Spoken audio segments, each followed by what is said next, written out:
एक लड़का था राहुल। राहुल की माँ ने उसका विवाह कर दिया, परंतु वह कुछ कमाता नहीं था। सारा दिन वह आवारा घूमा करता था। उसकी माँ जब भी रोटी परोसती थी, तब वह कहती थी कि बेटा ठंडी रोटी खा लो।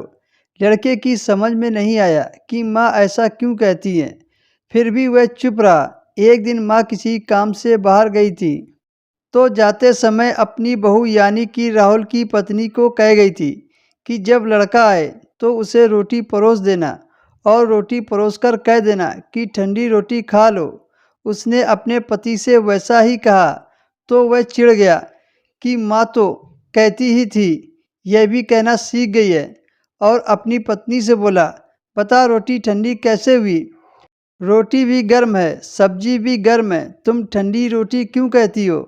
वह बोली, यह तो आपकी माँ जाने। आपकी माँ ने मुझे ऐसा कहने को कहा था, इसलिए मैंने कह दिया। वह बोला कि मैं रोटी नहीं खाऊंगा।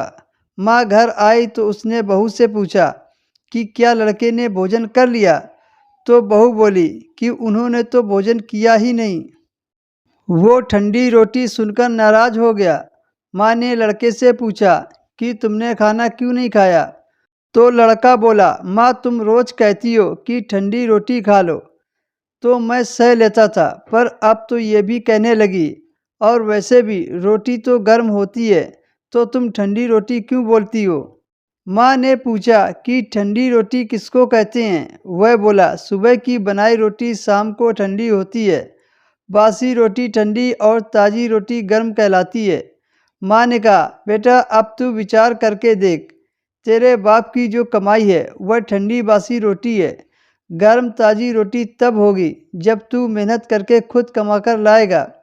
लड़का माँ की बातों का अर्थ समझ गया और माँ से बोला कि अब मैं खुद कमाकर लाऊंगा और रोज़ गर्म रोटी खाऊंगा।